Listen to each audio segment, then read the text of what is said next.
Hi you guys, welcome here. Today I'm going to be sharing a bunch of books that I am unhauling. Once again, I say this a lot, but I'm going through my book collection. I am trying to purge, not for any particular reason, just like I've had these books for years. You guys know I've been here for 8 years on BookTube, and I've accumulated a lot of different books, and my taste is changing and evolving and growing. And a lot of these books are old, or I've read them and I just know that I'm never going to reread them. I don't need to have them on my shelves to like hold up and recommend because I could use a picture. So like I don't need to own these books. Some of them I am going to give to my mom. Some of them I'll just give to the thrift store. I just thought this would be interesting. I always think it's interesting to see what books people decide to unhaul. This is not hate on these books, and this is not to say that like you guys shouldn't like these books or whatever, but it's just interesting to see how people change and what they think is worth keeping or not. So that is why I'm sharing this. So this probably will be a fairly quick video because it's not a ton of books, but like, again, you shall see. So I've got 2 more books from the Lux series. I held on to these because they were my favorite in the series back in the day, but I just know I'm never going to reread them. It was an era, it was a paranormal era for me, and I had loved these books. Look at that cover. I was obsessed, okay? And of course his name was Damon, but he was an alien, not a vampire, so whatever. But yeah, these books, I don't need them anymore. They are kind of ugly too, so like, whatever. Goodbye. Okay, another one, A Quilt for Christmas by Melody Carlson. This book, you guys know, I think I gave it 3 stars or something. It just wasn't for me. I just did not, I don't connect with her books. I don't need to read them anymore. So anyways, this is such a cute book though. I wish I could keep it, but like there's just no point for me to keep it. So I'm going to give this one to my mom. Okay, and then I don't know. Wait, okay. I'm going to give these to my mom. So this is Faith of My Fathers and Among the Gods by Lynn Austen. So these are part of the Chronicles of the Kings series. This is book 5 and 4 and 5. This is the last book, and I've read this series like a long time ago, and these two were my least favorite in the series because they followed the son of the main character king, like King Hezekiah, from the first 3 books, and I really didn't like his character, and I didn't really like the plots of these books. There was good redemption in this one, but like I was over it by then, so I don't want to own these books, so I'm going to give these to my mom as well. But I'm keeping the first 3 because there's a chance I'll reread them. Very low chance, but there's a chance. Julia Monroe Begins Again. I have a video reading this book. I did not like this book. I DNF'd it. I did not finish it. So I'm very curious what my mom will think about it because she is older. She's older than these characters. So I wonder what her take will be on it. So I'm going to give it to her and see. Okay, then can you guys believe it? Should I even show this book? The Scarlet Thread by Francine Rivers.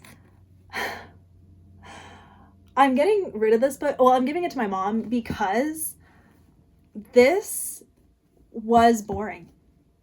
Okay, because it was too historical. There was like a whole, so it's dual timeline.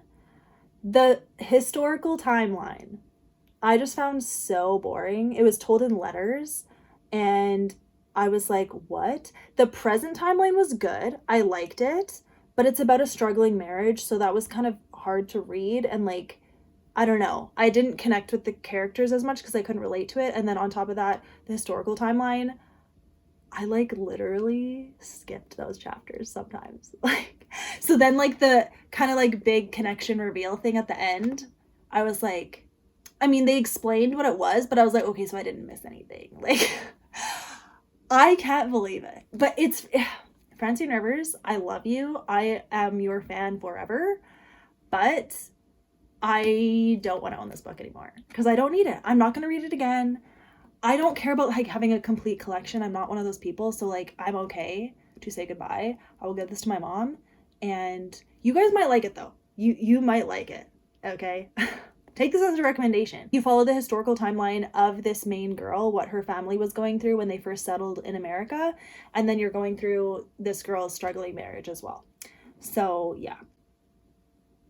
Okay, another one that was just okay for me, Shadows of Swanford Abbey. I actually liked this book. I think I gave it 4 stars, but I don't see myself reading it again, and the cover doesn't do much for me. I don't really like the cover, and like I don't care to have it on my shelves because like when I see it, I feel nothing, so whatever. But you guys might like it. This is very reminiscent of like a cozy mystery. I think people have compared to Agatha Christie, but I've never read that. There wasn't quite enough romance for me.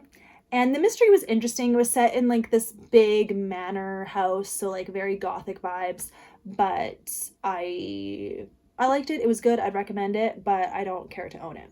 Okay, similar with this one. I actually liked this book. I read it last year. It was good. I have a video reading it. And this is again like historical mystery. There is some romance, but it was very light on the romance. It was more mystery. And I liked it fine, but I just don't care to own it. And I'll give it to my mom. She'll probably enjoy it. And I'm good with that because I just want like books I love to be on these shelves, you know?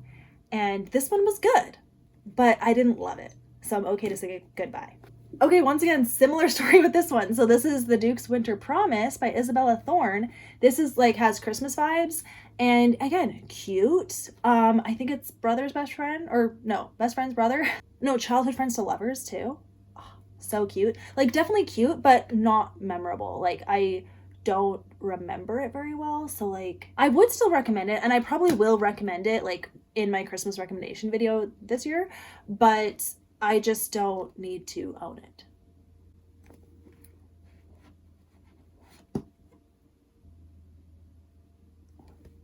Okay, and then also God's Outrageous Claims by Lee Strobel. This book was really interesting. There were a couple chapters I really liked, but I guess you could say it's my least favorite Lee Strobel. Like, it didn't do as much for me because each outrageous claim, a couple of them didn't resonate with my heart. So I wasn't like super invested in every single one. There was a couple I really liked, and I didn't find that his writing it didn't feel as similar to his other like the Case For books, and the Case For are my favorite. I love the way he writes those, but this one was slightly different, so it doesn't stand out as much, and I'm okay to just get rid of it because whatever. So that's the latest purge, you guys. I just want to, have a great collection, and I slowly am having a great collection. And if I ever want to recommend these books that I just showed, I can show a picture. And I have my Goodreads, and it'll be okay. But again, I just want to recommend the best books, and I want to only own books that I'm going to read again and that were really good. So, and as you can see, some of these books I still recommend. I think they're good, but just like owning them, I don't need to. So there's you. So thank you for watching this, you guys, and I will see you in the next video. Bye.